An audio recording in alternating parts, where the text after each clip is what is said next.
Oke. Kehidupan di tempat lain, ya. Ada nggak sih kehidupan setelah nanti kita nggak ada di muka bumi ini? Nah, itu yang perlu kita mengerti. Pasti ada, ya. Ini kenapa dia jadi begini? Kenapa? Oke, jadi memang setelah kematian ada kehidupan di tempat lain, ya, teman-teman semuanya. Tapi kita sebagai pengikut Kristus, sebagai umat Kristen Katolik, kita nggak usah khawatir, ya. Seperti Rasul Paulus juga mengatakan kematian merupakan satu keuntungan karena bisa bertemu dengan Tuhan kita Yesus Kristus. Nah, yang kita mau belajar adalah tentang kehidupan di tempat lain ini apa gitu, ya. Nah, sebelumnya saya akan putarkan secuplik video dulu ya, teman-teman. Semoga menyimak. Tapi kalau suaranya nggak kedengeran, tolong inform ya. Jadi saya nanti balik dari share screen-nya lagi.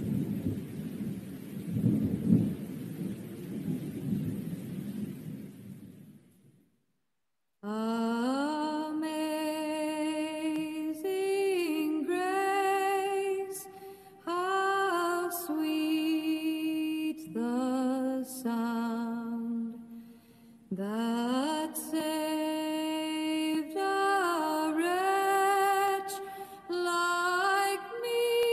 Lagunya terdengar jelas ya? Terdengar.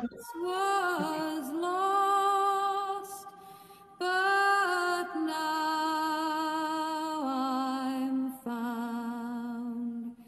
Was blind, but now I see.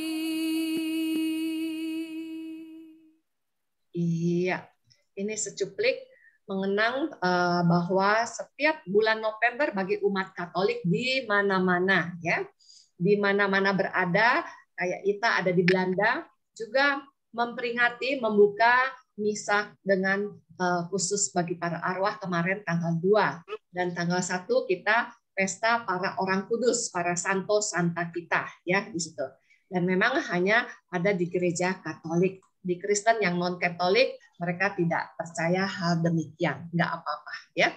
Sekarang apa yang kita mau tahu adalah setelah kematian ya, apakah kehidupan manusia hanya sampai di situ aja? Nah, banyak dari teman-teman kita yang beragama Kristen yang lain juga berkata, ya sudah kematian sampai di situ saja, di situ. Makanya ada dari sebagian mereka yang melarang untuk mendoakan di situ. Tapi kita beruntung dalam gereja Katolik justru kita harus mendoakan, ya. Karena yang sudah meninggal kan nggak bisa apa-apa lagi, nggak bisa berdoa. Jadi mau nggak mau kita yang masih hidup di dunia ini yang mendaraskan doa-doa bagi yang sudah mati, yang sudah tidak berdaya di situ, yang butuh bantuan kita untuk segera bebas, ya, untuk cepat masuk ke rumah Bapa di surga dengan doa-doa kita. Nah, kematian merupakan satu jembatan, ya, jembatan untuk memasuki kehidupan yang lainnya. Nah, banyak dari suku-suku kita, ya, nggak di Indonesia, di mana-mana, yang percaya bahwa ada kehidupan next, ya, di tempat lain setelah kita nggak ada di dunia yang fana ini di situ. Tapi di zaman Alkitab, di zaman Yesus, ada sekelompok bangsa orang Saduki yang tidak percaya hal demikian, ya. Makanya sempat mereka bertanya kepada Yesus tentang kisah wanita yang kawin sampai 7 kali. Nah, di sini ayatnya supaya kita refresh, ya Bapak Ibu, dalam Lukas 20 ayat 33 sampai dengan 35, ya. Dikatakan, bagaimana sekarang dengan perempuan itu? Anda catat aja ayatnya, karena saya nggak tayangkan satu perikop, nanti kepanjangan. Ya, Anda catat, nanti Anda baca, belajar membaca Alkitab. Ya, Lukas 20, 33 sampai 35. Bagaimana sekarang dengan perempuan itu? Siapakah di antara orang-orang itu yang menjadi suaminya pada hari kebangkitan? Sebab ketujuhnya telah beristrikan dia. Lalu Yesus menjawab demikian. Orang-orang dunia ini kawin dan dikawinkan. Ayat 35 penekanan. Tetapi mereka yang dianggap layak untuk mendapat bagian dalam dunia yang lain itu dan dalam kebangkitan dari orang mati tidak kawin dan tidak dikawinkan. Ya, jelas perkataan Yesus di ayat 35. Saya kasih warna merah, dunia yang lain itu berarti dunia nanti setelah kita tidak ada di dunia yang fana ini, di muka bumi. Ya, nggak ada hal kawin mengawinkan. Makanya nggak bisa teman-teman nanti bilang begini ya, gue mah nggak usah rajin-rajin berdoa, gue mah nggak usah pinter-pinter ngerti ayat kitab suci, gue nggak perlu belajar kitab suci. Tapi pasangan gue kan rajin nih, aktivis gereja, ya, PA-nya keren, ya, pokoknya aktif di mana-mana. Pemahaman Alkitabnya juga jago banget di situ ya, hidupnya bagus banget di situ. Nanti tinggal gue nebeng aja masuk ke surga, nggak bisa, ya, teman-teman. Nggak bisa ada gojek dan ojek di surga nanti di kehidupan lain ya. Nggak bisa tebeng-tebengan. Makanya ayat 34-35 penekanan daripada Injil Lukas adalah orang di dunia bisa nebeng-nebeng ya, bisa kawin dikawinkan. Tapi nanti di dunia yang lain tidak ada kawin dan dikawinkan ya. Jadi melihat tanggapan Yesus bahwa kehidupan di seberang sana itu benar ada ya. Melihat jawaban Yesus di beberapa ayat ini memang ada kehidupan di berikutnya. Nah, di sini tanggapan Yesus adalah menyangkut antara perjanjian Allah sendiri dengan Allah orang-orang yang hidup. Oke, saya akan tayangkan lagi di sini video ya.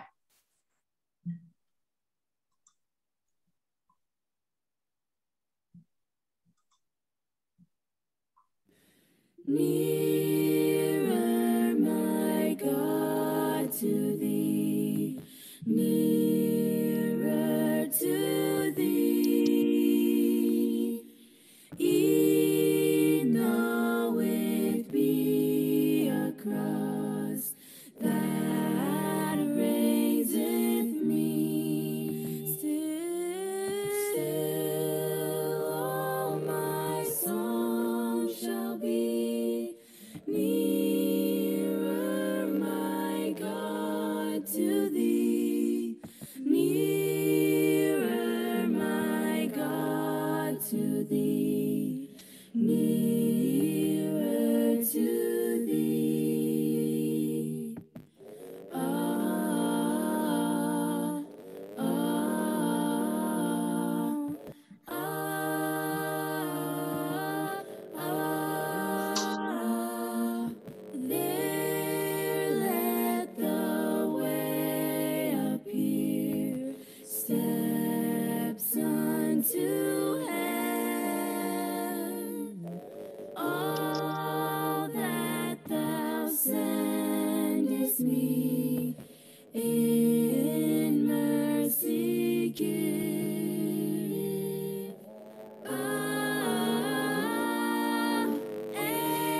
Angels to beckon me, nearer, my God, to thee. Nearer, my God, to thee. Nearer to thee. Iya. Jadi dari video yang tadi kita lihat bersama-sama jelas bahwa memang bagi yang sudah meninggal perlu kita doakan ya. Tanggal 1 November khusus bagi pesta gereja kita memperingati yang sudah pada naik ke surga. Tanggal 2 yang belum naik ke surga kita mendoakan selama 8 hari berturut-turut menurut doktrin daripada gereja kita Bapak Suci bahwa akan mendapatkan indulgensi penuh ya di situ. Oke. Saya lanjut tadi. Oke. Nah, umat Katolik kita semua mengimani adanya purgatorium ya. Purgatorium memang berasal dari bahasa Latin. Bahasa Latin banyak memakai endingnya pakai thorium ya, sanatorium ya di situ. Terus ada tempat penyimpanan abu juga itu namanya saya lupa, pakai thorium juga belakangnya ya. Krematorium, tempat pembakaran jenazah di situ ya. Dan ini purgatorium. Nah, di dalam Katekismus Gereja Katolik KGK, siapa yang punya buku Katekismus Gereja Katolik ya? Saya punya. Bukunya tebal, warnanya biru di situ. Anda kalau misalnya di sini ada guru-guru katekumen, itu perlu beli buku KGK ya. Karena segala pertanyaan-pertanyaan kita bisa cari di KGK, di Katekismus Gereja Katolik ya. Jadi saya dapetin buku ini, puji Tuhan, gratis. Kalau beli cukup mahal ya, sekitar 200.000 lebih karena bukunya tebal banget di situ. Saya dikasih oleh paroki ketika mengikuti kursus menjadi guru katekumen ya di situ. Jadi dibeliin sama paroki, puji Tuhan. Jadi kita semua ikut kursus menjadi guru katekumen dapat gratis ya. Dan di situ banyak hal-hal tentang kematian, kalau bunuh diri masuk surga atau tidak, pertanyaan itu macam-macam ya di situ. Nah, di dalam KGK 1030 ini tertulis, siapa yang mati di dalam rahmat dan dalam persahabatan dengan Tuhan, namun belum disucikan sepenuhnya, yang warna merah saya warnain, memang sudah pasti akan keselamatan abadinya, tetapi dia harus masih menjalankan satu penyucian untuk memperoleh kekudusan yang perlu supaya dapat masuk dalam kegembiraan surga. Jadi Anda dan semua percaya nggak akan masuk surga? Coba, ada yang bisa menjawab? Percaya. Percaya, adikku percaya, puji Tuhan ya.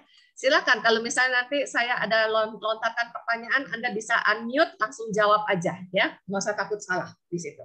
Kita semua percaya akan masuk surga, ya, tapi nggak instantly. Kalau teman-teman kita yang lain kan percaya ya, pokoknya begitu lu meninggal pasti jreng naik ke surga. Enggak begitu caranya ya. Karena di surga itu keadaannya kudus. Yang namanya kudus, secuil dosa pun tidak akan ada di tanah air surgawi. Jadi kita yang meninggal dalam keadaan masih membawa dosa, nggak mungkin kan kita manusia suci ya di situ. Pasti mungkin kita habis marah-marah, pasti kita masih kesel-kesel sama orang, mungkin kita habis hasut-hasut orang, mungkin kita habis selingkuh, mungkin kita habis korupsi uang, atau mencuri, atau apapun berbohong, tiba-tiba kita mati mendadak, terus langsung masuk surga? Ya tidak di situ ya. Jadi harus dimurnikan dahulu, kita percaya di dalam api penyucian. Nah, inilah tempat penantian bagi arwah-arwah yang masih perlu didoakan ya. Tempat atau proses kita disucikan. Ingat loh teman-teman, disucikan ya, bukan dicuci ya. Bukan dicuci, bukan api penyucian itu adalah tempat laundry ya, tempat cuci, bukan. Tapi disucikan ya di situ. Nah, di dalam KGK 1032 dikatakan ajaran ini juga berdasarkan praktek doa untuk orang yang sudah meninggal. Tentangnya kitab suci sudah mengatakan ya, begini. Karena itu Yudas Makabe mengadakan korban penyilihan untuk orang-orang mati supaya mereka dibebaskan dari dosa-dosanya. Tolong dicatat di ayatnya.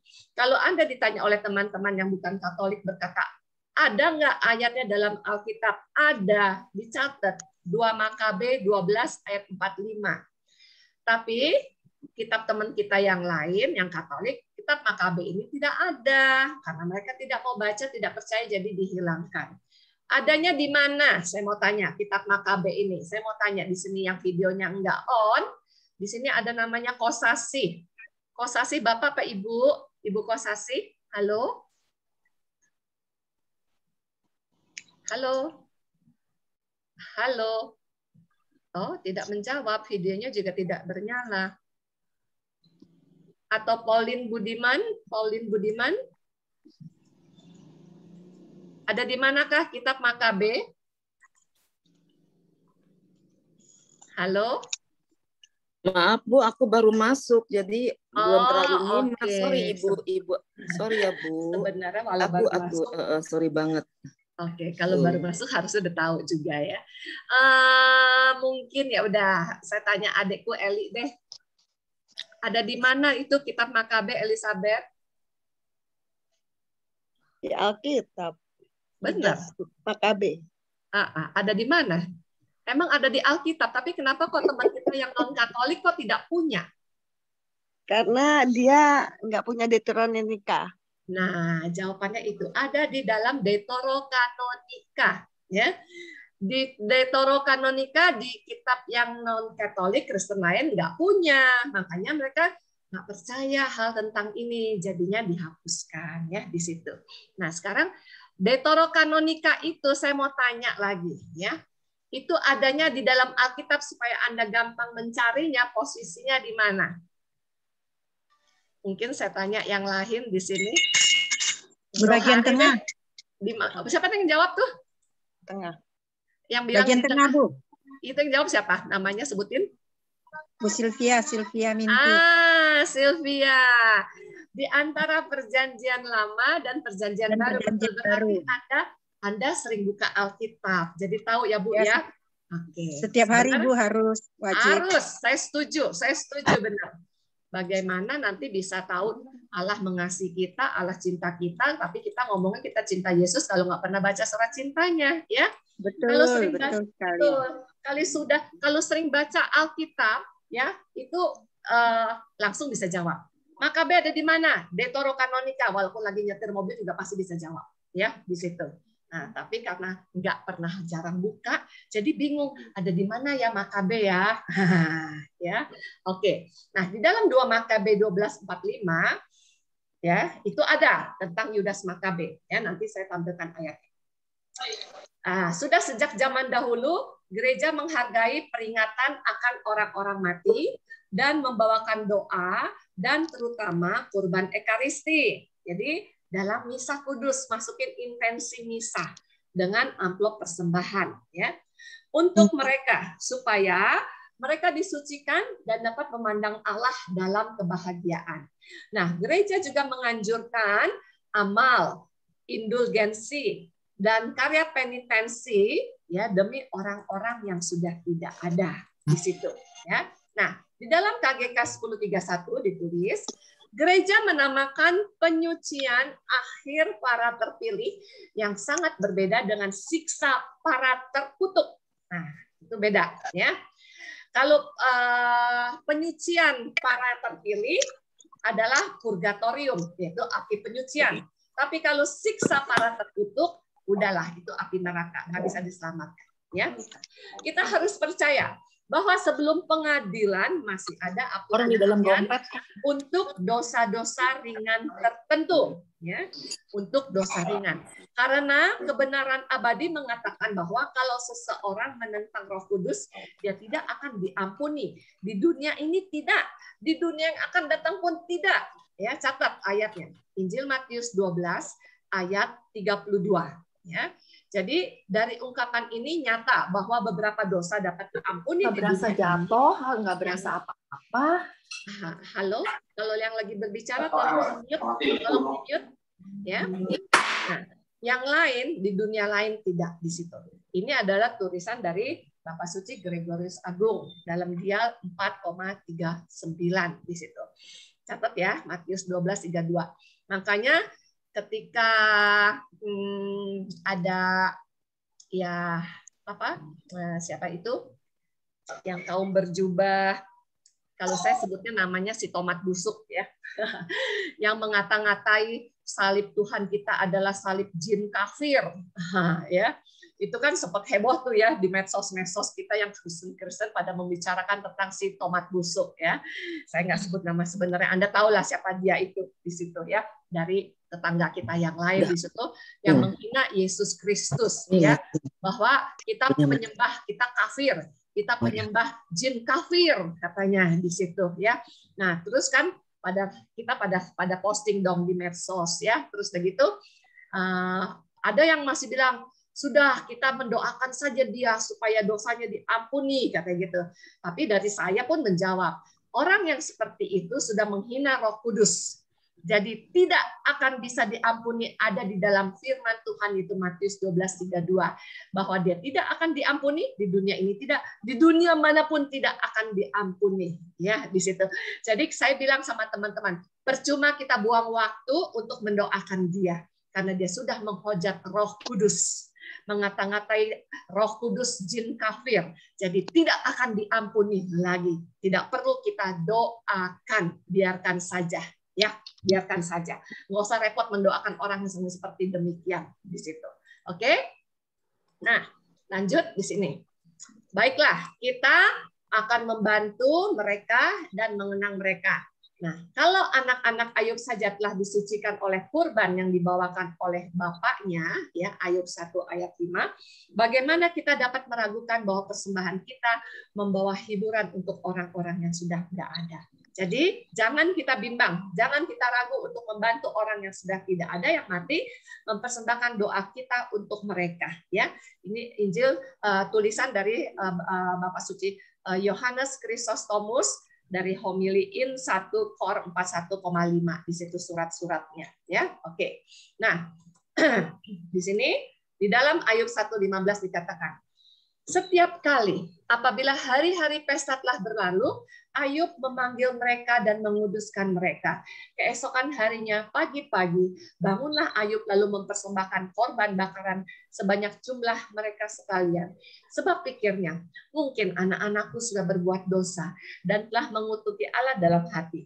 Demikianlah dilakukan Ayub, senantiasa membakar persembahan, mendoakan keluarganya dan anak-anaknya supaya mendapatkan pengampunan. Nah, di sini api penyucian merupakan satu kondisi yang dialami oleh orang-orang yang meninggal dalam persahabatan dengan Tuhan, ya. Tapi belum kudus, belum suci, ya. Kita kan belum manusia suci. Para orang kudus aja dinyatakan menjadi santo santa itu prosesnya panjang. Mungkin setelah berapa puluh tahun, berapa ratus tahun sudah meninggal dunia baru dinyatakan oleh Bapak Suci sebagai santo atau santa. Ya, semasa hidupnya belum dinyatakan sebagai orang kudus. Jadi kita pun ketika meninggal kita belum suci sepenuhnya. Nah, untuk itu dapat dibantu dengan doa dari kita yang masih hidup dalam wujud misa kudus. Ingat, teman-teman, intensi dalam misa kudus, ya, intensi dalam misa kudus di sini, ya. Nah, api penyucian berlainan beda banget dengan dalam siksaan api neraka, ya di situ. Oke. Nah, purgatorium ada, ya, purgatorium ada itu karena kerahiman daripada Allah. Apa itu kerahiman? Karena kebaikan daripada Allah kita, ya. Makanya saya juga sempat mendengarkan tentang purgatorium, pengajaran dari Bapak Stephen Leck di situ. Beliau itu menjabarkan tentang bagaimana adanya api penyucian karena ada kerahiman Allah. Makanya Santo Faustina yang bisa bertatap muka berbicara dengan Yesus di situ, dia berbicara, Tuhan menginginkan Suster Faustina untuk mendoakan arwah-arwah yang masih di dalam api penyucian di situ, ya. Nah, walaupun Allah telah mengampuni dosa-dosa Anda dan saya, tetap ada konsekuensi dari akibat dosa, ya, gitu. Maksudnya demikian, ya, supaya Anda lebih menangkap jelas konsekuensi. Umpamanya gini, ya. Umpamanya mungkin di sini Bro Hari, ya, teman saya. Mungkin Bro Hari habis ambil korupsi lah, ambil uang kantor di situ, ya. Nah, terus begitu kena KPK di situ, ya, kena KPK. Kena KPK ada hukumannya kan? Harus ngapain? Selain bayar sidang, bayar ini sekian ratus juta, sekian miliar, ya. Ada hukumannya, masuk penjara di situ. Nah, gitu, ya. Konsekuensinya adalah hukumannya itu harus dijalankan. Walaupun dia sudah menyesal, sudah diampuni, ya, oleh pengadilan diampuni, tapi harus menjalankan misalnya 2 tahun penjara atau 1 tahun penjara, gitu, ya. Nah, ini konsekuensi dari dosa. Sama. Nah, ketika kita meninggal dunia, kita kan belum kudus, ya. Masih ada kudis di mana-mana di situ. Jadi konsekuensinya kudis-kudis ini harus dibersihkan. Itu di dalam api penyucian. Nah, berapa lama kita ada di api penyucian tidak ada yang tahu, ya. Nah, tapi tugas kita mendoakan supaya mereka cepat-cepat bebas dari api penyucian di situ. Oke. Nah, di dalam Kejadian 3:23. Di dalam Kejadian 3:23 ya, dikatakan, lalu Tuhan Allah mengusir dia dari Taman Eden supaya dia mengusahakan tanah dari mana dia diambil. Nah, ini kira-kira ayat yang menceritakan mengusir siapa coba Allah kita? Ada yang bisa jawab? Ita di Holland? Belum di-mute. Unmute. Mengusir siapa, Pak? Adam dan Hawa. Betul, mengusir manusia pertama ya. Diampuni, tapi konsekuensinya engkau harus bersusah-susah bekerja, bersakit-sakit, mengalami kesakitan bersalin di situ ya. Tapi diampuni, ada konsekuensinya. Lalu di dalam Bilangan 20 ayat 12, makasih ya Ita ya. Bilangan 20:12 dikatakan, tetapi Tuhan berfirman kepada Musa dan Harun, karena kamu tidak percaya kepadaku dan tidak menghormati kekudusanku di depan mata orang Israel, itulah sebabnya kamu tidak akan membawa jemaah ini masuk ke negeri yang akan kuberikan kepada mereka. Nah, kira-kira ini mengisahkan waktu perjalanan Musa sama Harun ngapain? Coba, mungkin ada yang bisa menjawab. Mari Ibu Maria Ima. Maria Ima bisa menjawab. Bilangan 20 ayat 12. Keluar dari Mesir. Iya, membawa siapa? Membawa siapa keluar dari Mesir? Bangsa Bangsa Israel. Jawab siapa tuh? Soalnya Maria Ima masih di mute nih kalau saya lihat di layar. Bangsa Israel, Bu. Olin. Bangsa Israel. Olin yang menjawab ya? Olin, bangsa Israel. Olin, iya. Saya akan cari yang videonya nggak on nih di sini ya. Nanti saya biar lihat wajahnya ya. Makanya semuanya on nih videonya supaya saya nggak tanya di situ. Ya, di sini Tuhan memberikan sanksi pada Musa dan Harun ya, karena mereka sempat jengkel ya, sempat kayaknya marah juga sama bangsanya yang nakal-nakal, yang ngeyel di situ. Makanya Musa hanya membawa mereka keluar dari Mesir, tapi untuk masuk ke tanah Kanaan, tanah terjanji, yang meneruskan kepemimpinan mereka ini adalah siapa? Ada yang tahu? Yosua, ya ketua WK harus pintar menjawab nih. Kalau nggak malu-maluin ya. Terima kasih ini. Jadi Yosua yang meneruskannya ya. Di situ ada sanksinya di situ. Nah, di dalam 2 Samuel 2 Samuel 12 ayat 13-14 juga dikatakan. Lalu berkatalah Daud kepada Nathan, aku sudah berdosa kepada Tuhan, dan Nathan berkata kepada Daud, Tuhan telah menjauhkan dosamu itu. Engkau tidak akan mati. Tapi ayat 14, walaupun demikian, karena engkau dengan perbuatan ini telah sangat menista Tuhan, pastilah anak yang lahir bagimu itu akan mati. Kira-kira ini waktu kisah apa ini? Ada yang tahu? Kisah apa? Bu Merlin? Bu Merlin? Johnny Merlin? Halo? Halo? Atau Rosi deh? Rosi. Ada yang namanya Rosi di sini? Iya, saya. Nah, tolong videonya on nih, Sis Rosi. Ya. Oke. Kira-kira 2 Samuel 12 ini mengisahkan kejadian apa ya? Kalau nggak salah kisah raja-raja bukan ya? Oh, bukan. 2 Samuel 12 ini ya di sini ayat 13-14 ini mengisahkan tentang apa nih? Lalu berkatalah Daud kepada Nathan, aku sudah berdosa kepada Tuhan. Dan Nathan bilang kepada Daud, Tuhan telah mengampuni dosamu. Engkau tidak akan mati. Ayat 14 dikatakan, tapi walaupun demikian ya, anak yang lahir bagimu itu akan mati. Kejadian apa ini ceritanya? Wah, nggak ingat saya ini. Nggak ingat. Yang ingat siapa? Ayo. Ada yang tahu?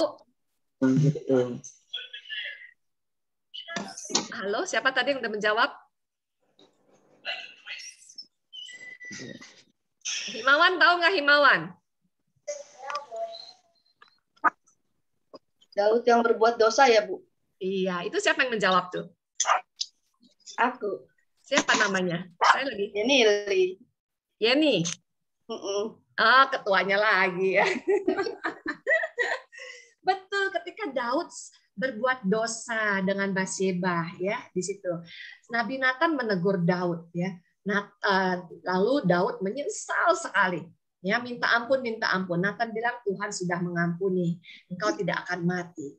Tapi ada sanksinya ya. Anak yang dihamilin itu anaknya pasti mati. Tapi walaupun demikian Daud setelah itu dia diberkati lagi ya di situ. Oke, ini mengenai soal sanksi dari dosa ya. Ada di dalam Alkitab. Lalu tadi kan di dalam perjanjian lama, sekarang di dalam perjanjian baru ya. Di dalam Lukas 1 ayat 20 ya. Lukas 1 ayat 20. Ini juga ada. Jadi semua sanksi dosa diceritakan di dalam perjanjian lama, perjanjian baru. Dikatakan sesungguhnya engkau akan menjadi bisu dan tidak dapat berkata-kata sampai kepada hari di mana semuanya ini terjadi. Karena engkau tidak percaya akan perkataanku yang akan nyata kebenarannya pada waktunya. Nah, kira-kira ini waktu cerita apa nih? Sakaria. Iya, ini yang jawab jangan Yeni lagi dong ya. Sakaria ya. Sakaria. Siapa yang jawab tuh? Pauline. Caroline. Pauline. Pauline Budiman ya. Coba videonya onin dong yang mana wajahnya Pauline. Aku di tempat pastor, enak. Enggak apa-apa, wah dibisikin sama pastor dong jawabannya ya. Enggak. Habis lagi sama pastor. Tapi tampilin videonya boleh dong, biar saya bisa kenal. Oh ini Pauline toh, gitu. Ini ya, aku buka ya.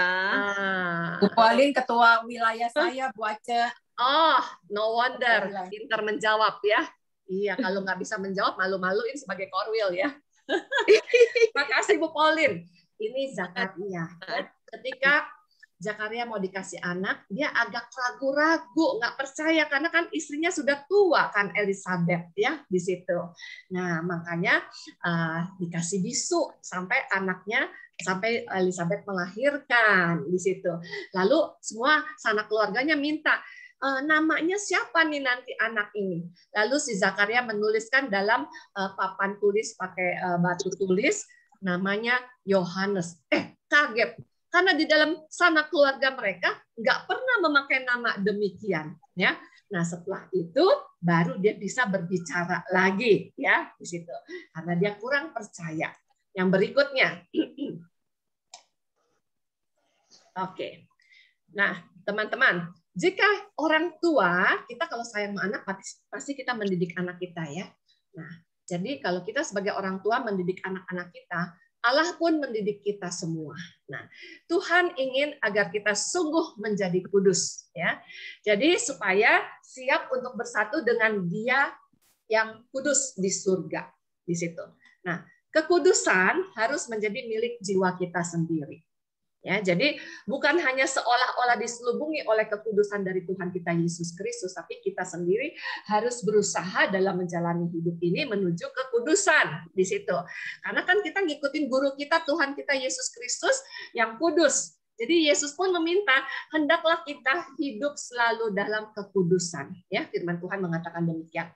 Karena di balik selubung itu jiwa kita masih penuh oleh dosa. Makanya saya ulang lagi. Kita nggak bisa nebeng sama keluarga kita, ya, yang rajin baca kitab suci, ya. Kita nggak bisa nebeng sama korwil Anda, nggak bisa nebeng sama ketua ranting Anda di situ. Anda harus berusaha menuju ke situ. Caranya bagaimana?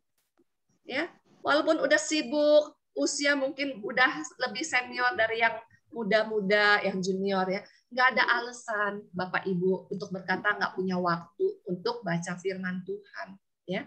Nggak ada alasan untuk berkata nggak ada waktu untuk berdoa, apalagi Anda anggota WKRI. Apa tuh singkatannya WKRI? Halo? Wanita Katolik Indonesia. Nah, gitu dong. Menjawablah. Aduh, semuanya bisu nih. Kayaknya ini lagi pada makan semua nih. Ntar saya ngomong suka sama layar komputer doang ya. Oke, di sini ada Sanda juga teman saya sudah masuk ya. Jadi memang kita harus menuju ke sana. Caranya gimana? Kalau nggak buka kitab suci, nggak belajar kitab suci, bagaimana menjadi kekudusan di situ? Bagaimana mengerti firman Tuhan? Bagaimana tahu apa perintah Tuhan? Bagaimana kita tahu yang menyenangkan hati Tuhan harus ngapain aja di situ ya.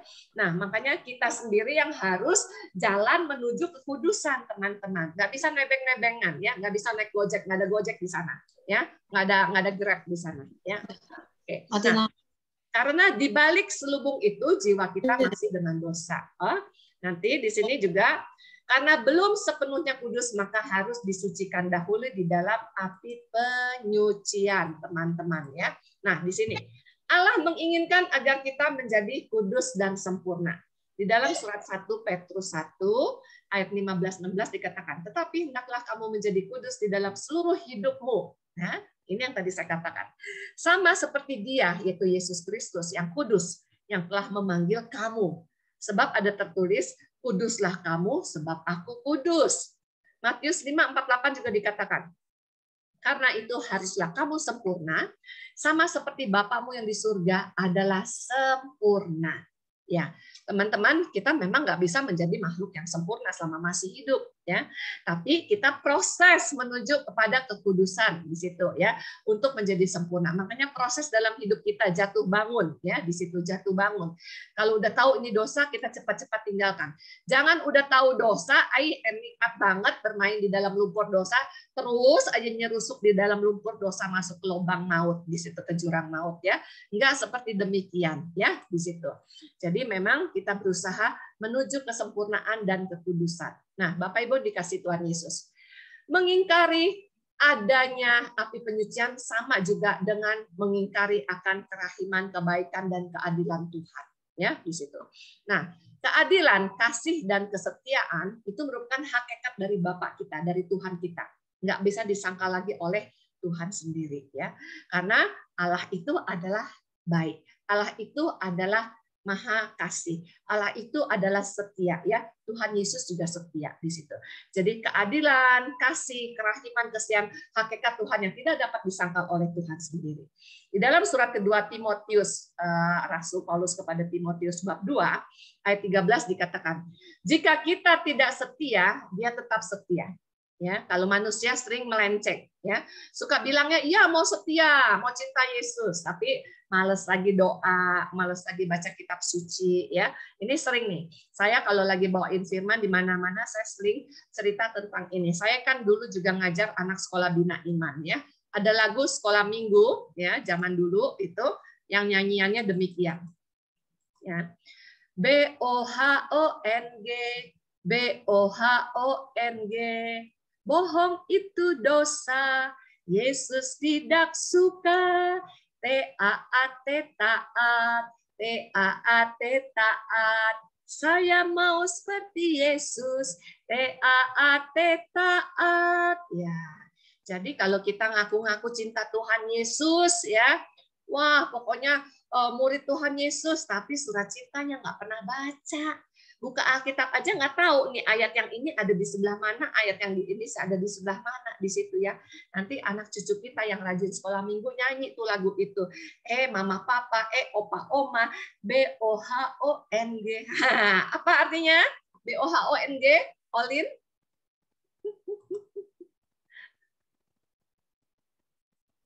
Halo Olin, Karolin? Bohong. Nah, jangan sampai anak cucu kita bilang, ih mama bohong, bilang cinta Tuhan Yesus nggak pernah baca surat cintanya. Nah, anak-anak kita lebih pintar, ya. Jadi, sayo sok belajar Bible, ya. Makanya saya mengadakan sejak pandemi ini Zoom khusus Bible sharing di situ. Welcome, dari mana-mana bisa join, ya. 3 kali seminggu, Selasa, Kamis, dan Sabtu jam 8 malam. Jadi banyak dari macam-macam paroki ikut, dari macam-macam komunitas juga ngikut, dari yang nggak ngerti kupasan ayat Alkitab sampai juga bisa mengerti, ya. Di sini ada Himawan dah contohnya tuh, Himawan, ya. Himawan banyak bertanya gitu, ya, di situ, ya Himnya. Tapi sekarang dia sudah paham sedikit-sedikit ayat Alkitab. Benar nggak Him? Naik dari TK ke SD kali. Puji Tuhan. Pak Wimpi juga ya, Pak Wimpi ya. Pak Wimpi?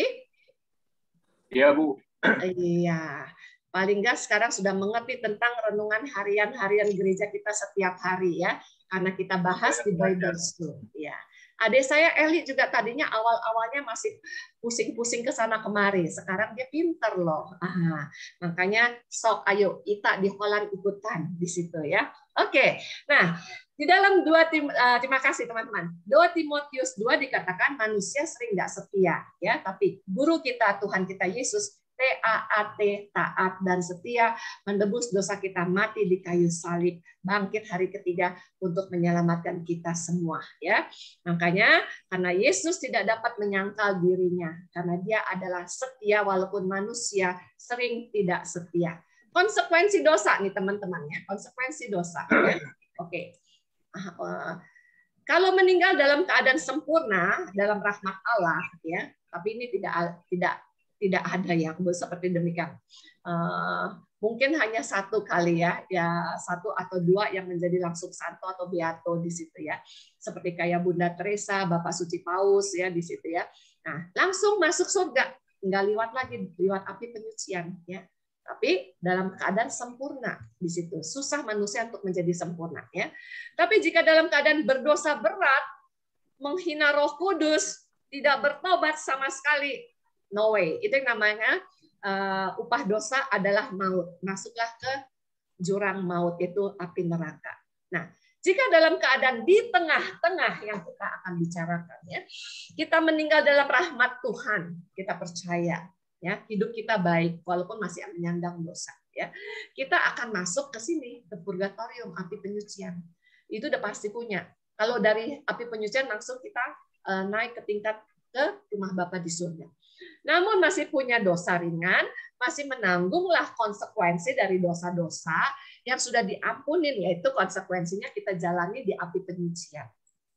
Nah, supaya cepat bebas, kita butuh dosa-dosa kita butuh doa-doa dari yang masih hidup supaya kita cepat bebas lepas dari api penyucian.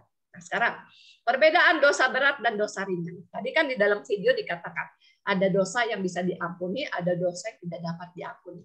Dalam surat 1 pertama Rasul Yohanes bab 5 ayat 16-17 dikatakan, kalau ada seorang melihat saudaranya berbuat dosa, yaitu dosa yang tidak mendatangkan maut, perhatikan, tidak mendatangkan maut, hendaklah ia berdoa kepada Allah dan dia akan memberikan hidup kepadanya, yaitu mereka yang hidup kepadanya, yaitu mereka yang berbuat dosa yang tidak mendatangkan maut. Jadi kita doakan, tapi ada dosa yang mendatangkan maut. Kalau itu mah udah nggak usah kita doakan, ya, goodbye aja. Ya, saya kasih warna merah. Tentang itu tidak kukatakan kata Rasul Yohanes bahwa dia harus berdoa, ya, nggak perlu lagi, ya, karena dosanya mendatangkan maut. Ayat 17, semua kejahatan adalah dosa. Tetapi ada dosa yang tidak mendatangkan maut. Ya, diulang lagi di ayat 17 kata Rasul Yohanes. Ya, sekarang saya ulang lagi dengan warna ini. Ya, dosa yang mendatangkan maut, tentang itu tidak kukatakan bahwa dia harus berdosa. Ya, ayat 17. Tetapi ada dosa yang tidak mendatangkan maut. Ini yang bisa kita doakan. Ya, nah, dikatakan di surga. Ini sekali lagi saya ulang, di surga nggak ada dosa yang perlu diampuni karena keadaan dalam surga itu kudus, nggak ada satu titik pasir pun dosa, ya, kudus, jadi nggak ada dosa yang perlu diampuni karena keadaannya sudah kudus semua, ya, makanya tempat para orang kudus. Nah, di neraka dosa nggak bisa diampuni, makanya ada perikop tentang orang kaya dan orang pengemis Lazarus, ingat perikop itu, dua-duanya mati. Lazarus duduk di pangkuan Bapak Abraham di surga karena waktu hidup di dunia dihina-hina, diusir-usir sama orang kaya, nggak dikasih makan, borok-boroknya pun dijilatin anjing-anjing, ya di situ. Nah orang kaya ini mati juga, ya, orang kayanya berteriak, Bapak Abraham, tolongin dong, kasih aku coba turun lagi ke dunia atau begini kata si orang kaya itu yang suka biasanya merentah orang miskin ya. Coba suruh si Lazarus katanya turun ke dunia supaya kasih tahu anggota keluarga aku supaya bertobat. Ya, lucu banget emang kalau orang sombong biasanya suka merentah-merentah, di api neraka pun dia tetap merentah-merentah ya di situ. Makanya nggak bisa diampunin karena dia nggak pernah mau bertobat di situ. Bapak Abraham bilang tidak ada yang bisa lagi dari tempat sini turun ke dunia, ya kan, apalagi dari neraka naik singgah sebentar naik sepeda, nggak bisa teman-teman ya. Jadi kalau udah di sorga ya udah di sorga, yang di neraka sudah di neraka, yang di dunia ya di dunia, dengan apa yang ada dari firman Tuhan, kesaksian kita semua, para pastor, ajaran gereja, bertobatlah, masih ada dikasih kesempatan waktu bertobat ya. Gunakan waktu kita ini untuk baca firman Tuhan, untuk banyak berbicara sama Tuhan. Ya, mengaku dosa kita di situ. Oke, jadi di neraka dosa tidak diampuni. Nah, pengampunan dosa yang ada setelah kematian hanya terjadi di purgatorium, di api penyucian. Walaupun tidak disebutkan secara eksplisit istilah api penyucian, ya. Kadang-kadang makanya banyak yang teman kita yang Kristen non-Katolik nggak percaya hal demikian karena mereka hanya berdasarkan Bible. Nggak ada di Bible, nggak percaya. Nah, kita beda. Kita Katolik ada doktrin, ajaran gereja, surat-surat Bapak Suci terdahulu. Ya, ada dogma, 4 dogma hal tentang Bunda Maria kita. Banyak umat Katolik yang nggak mengerti. 4 dogma Maria juga nggak tahu. Tentang 7 kedukaan Bunda Maria juga banyak yang nggak tahu. Makanya dalam bulan-bulan tertentu saya banyak dipanggil untuk berbicara soal hal demikian. Ya. Nah, di dalam Injil Matius bab 12 ayat 32 dikatakan, apabila seseorang mengucapkan sesuatu menentang anak manusia, dia akan diampuni. Tapi jika dia menentang Roh Kudus, dia tidak akan diampuni. Sekali lagi dikatakan, di dunia ini tidak, di dunia yang akan datang pun tidak. Ya, jadi jangan kita menghujat Roh Kudus. Cepatlah ketika kita ada waktu untuk bertobat, minta ampun supaya kita bisa masuk api penyucian, supaya dosa kita diampunin. Ya, nah, segala pekerjaan kita selama hidup diuji. Teman-teman, di dalam surat pertama Rasul Paulus pada jemaat Korintus bab 3 ayat 15 dikatakan, jika pekerjaannya terbakar, dia akan menderita kerugian, tetapi dia sendiri akan diselamatkan, tetapi seperti dari dalam api. Saya hanya tayangkan satu ayat ini, tapi semoga Anda catat sebagai PR, ya, Anda baca. 1 Kor 3 ini bukan hanya ayat 15, Anda baca satu perikop itu. Ya, di situ. Nah, yang dimaksud dengan seperti dari dalam api, ini bukan api yang neraka, ya, bukan neraka, ya. Sebab dikatakan, sebab kalau dari api neraka tidak ada yang dapat diselamatkan. Juga bukan dari surga, karena di surga tidak ada yang menderita kerugian lagi, ya. Ya, tapi yang dimaksud api di sini adalah kondisi di tengah-tengah, di mana jiwa-jiwa mengalami kerugian sementara untuk naik ke tingkatan ke surga, yaitu di dalam api penyucian. Oke, nah sampai sini jelas ya. Oke, nah pada akhir hidup kita nanti semua, iman kita diuji kemurniannya dengan api. Ya, di dalam 1 Petrus 1 ayat 7 dikatakan, maksud semuanya itu ialah untuk membuktikan kemurnian imanmu yang jauh lebih tinggi nilainya daripada emas yang fana, yang diuji kemurniannya dengan api, sehingga kamu memperoleh puji-pujian dan kemuliaan dan kehormatan pada hari Yesus Kristus menyatakan dirinya. Ya, 1 Petrus 1 ayat 1 dicatat ya. Jadi iman kita diuji dengan kemurniannya dengan api di sini. Oke. Nah, ini yang banyak umat Katolik nggak tahu. Ya, Yesus pun memberitakan Injil kepada roh-roh yang masih terbelenggu di dalam tanda kutip tempat sementara atau limbo of the fathers atau limbo of the just, limbo of justice di situ. Ya, nah saya mau tanya nih ya, nggak apa-apa salah juga, nggak usah malu ya. Aduh nih banyak amat yang videonya nggak on ya. Siapa? Bu Yeni, Bu Karolin, teman-temannya nih. Coba dong di-onin videonya ya. Oke. Saya mau cari lagi di sini Mary Sulai. Ada Bu Mary Sulai? Halo. Halo Mary Sulai. Wah, tidak menjawab nih, lagi masak nasi goreng nih ya. Oke. Sanda deh, Sanda teman Bible saya. Halo Sanda. Ya, malam, Tanda. Malam. Videonya coba dong.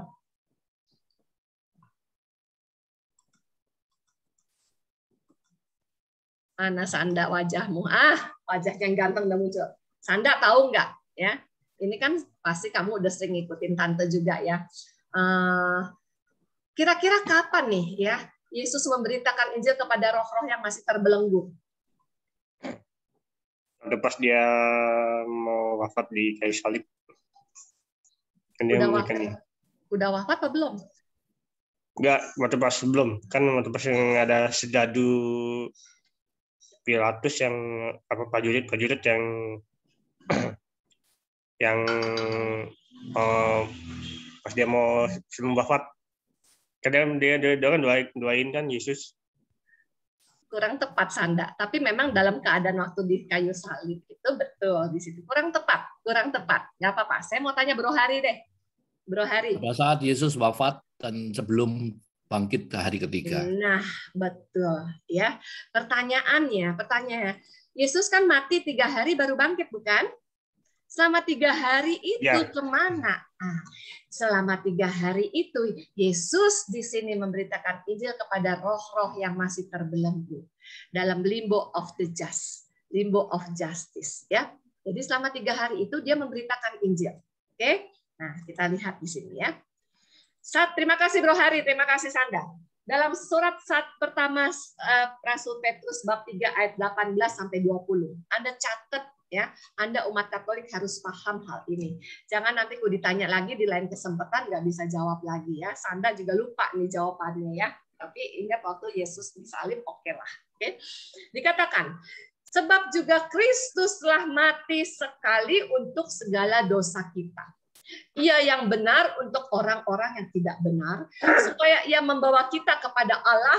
Ya, ia yang telah dibunuh dalam keadaannya sebagai manusia, tetapi yang telah dibangkitkan menurut Roh. Ya, lanjut ayat 19. Perhatikan.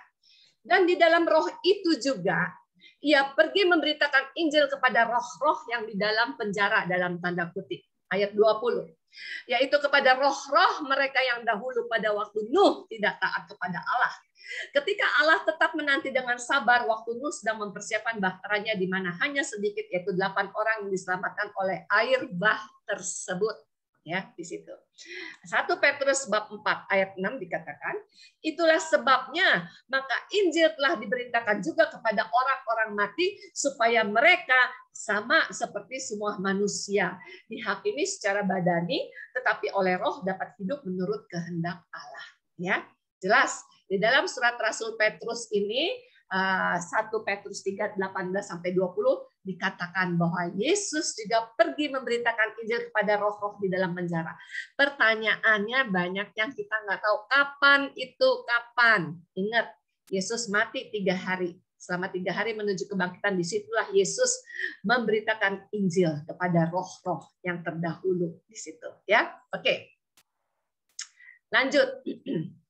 Nah, purgatorium bersumber dari ajaran kitab suci. Jadi teman-teman yang Katolik yang nggak paham kitab suci, makanya Anda harus paham kitab suci supaya tidak terkecoh oleh teman-teman kita yang non-Katolik yang pandai banget hafal ayat. Ya, malu kita Katolik kalau nggak bisa buka kitab suci. Aduh, malu banget. Apalagi hari gini. Kalau zaman sebelum dulu ya, waktu saya masih belajar, mungkin memang karena kita belum ada karismatik sedahsyat sekarang ya, belum ada pembinaan seminar hidup dalam Roh Kudus, seminar basic Christian maturity, ada pendalaman Alkitab. Dulu malah kita umat jarang diajar baca Alkitab karena takut salah mentafsirkan di situ. Itu salah satu kelemahan dari gereja kita ya. Secara teman kita yang non Katolik dari kecil udah disuruh sekolahannya belajar ayat-ayat Alkitab mati-matian, hafal itu ayat mana juga bisa disebutkan oleh anak-anak sekolah minggu mereka ya. Malu kita kalau Katolik nggak tahu. Bahkan disuruh cari aja misalnya Wahyu ada di mana, buka Wahyu di halaman depan sampai kiamat juga nggak ketemu Wahyu ada di mana. Itu malu umat kita ya di situ. Tapi sekarang enggak. Banyak umat Katolik kita udah pinter-pinter karena rajin ikut Bible sharing, pendalaman Alkitab. Makanya kalau ditanya juga, Makabe ada di mana? Udah harus tahu, ada di Deuterokanonika, nggak usah mikir lagi di situ. Ya, makanya kita bacalah kitab Katolik, jangan kitab yang tidak ada Deuterokanonikanya. Surat Sirah ada di mana? Bingung caranya, di Perjanjian Lama nggak ada, Perjanjian Baru nggak ada. Karena apa? Karena kitabnya bukan kitab suci yang Katolik. Nggak ada tengah-tengahnya Deuterokanonika. Nah, teman-teman di sini coba lihat Alkitabnya di rumah. Yang nggak ada kitab Deuteronikanya, beli ya, supaya Anda tahu apa aja yang ada di dalam kitab Deuterokanonika. Salah satunya tentang api penyucian, yaitu dari Makabe di situ ya. Oke. Nah, di sini dikatakan orang yang najis atau setengah kudus tidak akan masuk ke dalam surga ya. Ini pelajaran dari kitab suci. Maka Allah memberi pemurnian di api penyucian. Di dalam Wahyu 21 ayat 27. Catat ya, Wahyu 21 ayat 27. Tetapi tidak akan masuk ke dalamnya sesuatu yang najis atau orang yang melakukan kekejian atau dusta. Tetapi hanya mereka yang namanya tertulis di dalam kitab kehidupan anak domba itu. Ya, jelas. Yang udah nggak ada dosanya baru masuk situ ke surga ya. Nah, dasar pengajaran mengenai api penyucian yang paling jelas yang tadi saya tayangkan, nanti kita baca. Di dalam surat kedua Makabe bab 12 ayat 38 sampai 45 ya. Korban penebus salah atas dosa-dosa prajurit yang gugur yang dilakukan oleh si Yudas Makabe ada di ayat 43. Percaya bahwa dia ada kebangkitan orang mati ya di situ. Nah, tradisi mendoakan arwah orang yang sudah meninggal udah lama teman-teman ya. Makanya Katolik ini mengikuti kitab suci, bukan dikatakan oh Katolik nggak ngikut kitab suci, api penyucian lah dibikin-bikin. No, ya. Anda harus paham di sini ajaran gereja Katolik ya. Jadi ini sudah ada dari tradisi Yahudi, yaitu tradisi Alkitab bangsa Yahudi yang dimulai pada abad pertama sebelum Masehi sampai sekarang. Ingat ya, itu bukan tradisi yang asing bagi Yesus, bukan tradisi yang asing ya di situ. Kitab Makabe dikatakan bukan rekayasa gereja Katolik punya. No. Sudah ditulis antara tahun 63 sampai 104 sebelum Masehi. Tapi sayangnya teman-teman kita yang non-Katolik menghapuskan itu, nggak mau baca karena nggak mau percaya di situ ya. Oke, Rasul Paulus mendoakan sahabatnya si Onesiphorus yang rajin mengunjunginya selama di penjara. Di dalam suratnya yang kedua kepada Timotius bab 1 ayat 16-18. Tuhan kiranya mengaruniakan rahmat-Nya kepada keluarga Onesiphorus yang telah berulang-ulang menyegarkan hatiku. Ia tidak malu menjumpai aku di dalam penjara. Ketika di Roma, ia berusaha mencari aku dan juga sudah menemui aku. Ayat 18. Kiranya Tuhan menunjukkan rahmat-Nya kepadanya pada harinya, pada hari Tuhan, arti hari kematiannya. Ya, betapa banyaknya pelayanan yang ia lakukan di Efesus, engkau lebih mengetahuinya daripada aku. Ya, jadi si Rasul Paulus ya merasa kayaknya begitu si Onesiphorus ini muridnya sayangnya sama dia, makanya nanti dikatakan ayat 18, kiranya Tuhan menunjukkan rahmat-Nya kepadanya pada harinya, yaitu hari kematiannya. Jadi Rasul Paulus mendoakan si Onesiphorus ya di situ. Nah, dasar dari pengajaran tentang api penyucian dari bapak-bapak suci kita terdahulu ada. Ini merupakan tradisi suci dari gereja ya. Pertama, saya hanya tayangkan beberapa karena begitu banyak ya. Ini tentang basic pengetahuan dasar tentang purgatorium. Yang satu, Surat Tertulian tahun 160 sampai 220 mengajarkan agar para istri mendoakan suaminya yang meninggal di dalam misa kudus ya. Zaman waktu itu peperangan ya. Jadi para istri yang suaminya gugur di medan pertempuran di situ ya, pada zaman itu dikatakan oleh Tertulian para istri wajib mendoakan dalam misa kudus, bukan hanya doa-doa biasa ya. Kan kemarin ini banyak yang di grup-grup situ ada doa untuk doa biasa, doa. No, lebih baik dalam misa kudus, bukan hanya doa biasa. Karena apa? Intensi dalam misa kudus kita juga masukin amplop persembahan. Nah, teman-teman nih ya, saya ingatkan ya, amplop persembahan. Sering-sering ini kita lupakan ya, tanpa amplop persembahan. Di dalam surat kitab Makabe juga si Yudas Makabe memberikan persembahan bakaran dari emas-emasan semua untuk mendoakan arwah-arwah pahlawan yang gugur. Di situ bangsanya yang gugur. Jadi untuk silih dosa kita pun kalau lagi masukin intensi ada amplopnya. Ya, stipendiumnya berapa? Masukin uang persembahan kita sebagai penyilih dosa. Itu penting ya. Yang kedua, surat Santo Cyril dari Yerusalem tahun 315 sampai 386. Lalu surat Santo Yohanes yang tadi saya juga sudah bahas secuplik, Yohanes Chrysostomus tahun 347 sampai 407, Santo Agustinus tahun 354-430 ya, Santo Gregorius Agung tahun 540 sampai 604, lalu dalam Konsili Firenze tahun 1439 dan Trante tahun 1563 yang menjabarkan doktrin api penyucian. Ajaran gereja Katolik tentang api penyucian adalah dalam doktrin surat-surat Bapa Suci terdahulu. Teman-teman, bagaimana bisa terhindar dari api penyucian? Ya, yaitu salah satunya selagi saat ini berusaha menghindari segala dosa-dosa. Dosa kecil, dosa bohong sekalipun ya, berusaha hindari. Ya. Lalu melakukan penitensi bagi dosa-dosa yang telah diampuni. Sering-sering masuk kamar pengakuan dosa, cuman memang lagi pandemi kita nggak ada banyak yang belum bisa masuk kamar pengakuan dosa ya. Oke. Lalu janganlah ragu mendoakan mereka yang sudah meninggal. Ini penting. Makanya Gereja Katolik setiap tahun di bulan November mengingatkan para anggota jemaat gereja kita untuk mendoakan arwah keluarga dan sahabat-sahabat kita. Selama bulan November ini adalah bulan kesempatan, bulan baik kita mendoakan setiap hari anggota keluarga dan sahabat-sahabat kita yang sudah nggak ada. Ya, kita juga membutuhkan karena ingat nanti pada saatnya kalau kita tiba, kita juga pesan sama keluarga kita. Jangan lupa mendoakan kita, ya, mendoakan arwah kita. Kasih tahu tuh sama anggota keluarga ya. Kalau bisa bikin surat wasiat. Nanti kalau udah meninggal, nggak usah macam-macam bikin bongpai kuburan yang miliaran puluhan juta, nggak usah.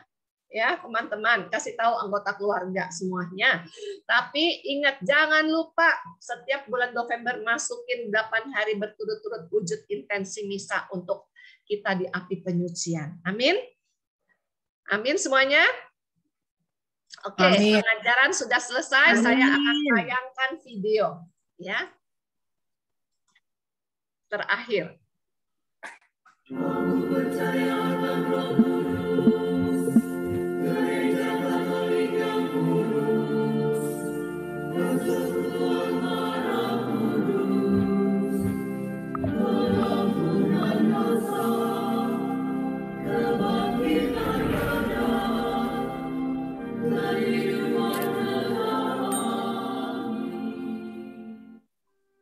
Salve sahabat Katoliku keren, Gereja Katolik mendedikasikan bulan November sebagai bulan arwah.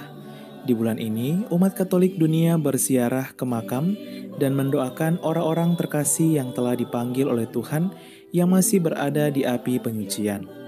Seandainya telah berada di surga, maka akan didoakan balik oleh orang yang kita doakan tersebut. Setiap tanggal 2 November, Gereja Katolik memperingati peringatan arwah semua orang beriman.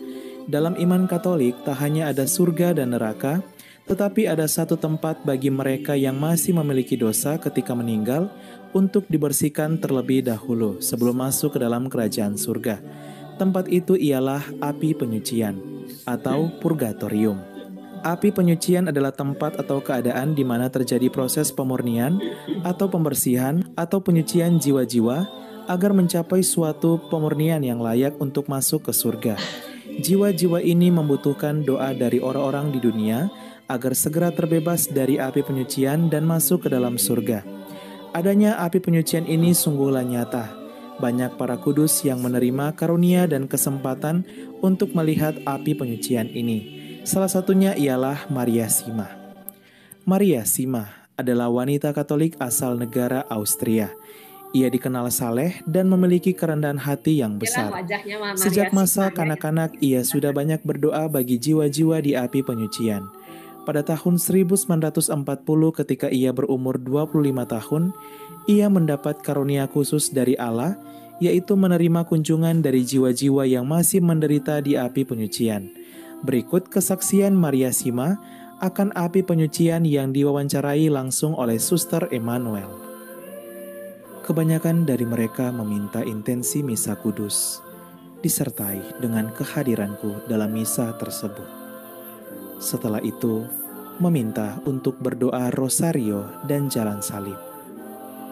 Tak ada satupun jiwa yang ingin kembali ke dunia ini, sebab mereka sebagai manusia memiliki pengetahuan terbatas akan Allah dan tak ingin pernah kembali ke kegelapan dunia. Disinilah letak perbedaan penderitaan antara dunia dan penderitaan api penyucian. Di api penyucian, walau menderita karena dimurnikan dan terpisah dari Allah, namun kepastian akan segera memasuki surga sudahlah pasti. Sedangkan di dunia, kehidupan abadi di surga belumlah pasti. Bukan Allah yang menginginkan, tetapi jiwa itu sendiri yang ingin pergi ke api penyucian untuk dimurnikan terlebih dahulu sebelum memasuki surga. Dosa-dosa yang membuat seseorang harus ke api penyucian ketika meninggal ialah dosa-dosa melawan kemurahan hati dan mengasihi sesama. Di sisi lain, dosa yang paling berat dari semua ini yang membuat seseorang masuk ke dalam api penyucian ialah fitnah, penghinaan, dan pencemaran nama baik. Sahabat Katoliko keren, itulah kesaksian Maria Sima tentang api penyucian. Semoga jiwa-jiwa orang beriman beristirahat dalam ketentraman karena kerahiman Tuhan. Ya Yesus yang baik, ampunilah dosa-dosa kami, selamatkanlah kami dari api neraka, dan antarlah jiwa-jiwa ke dalam surga, terutama mereka yang sangat membutuhkan kerahiman-Mu. Amin. Salve.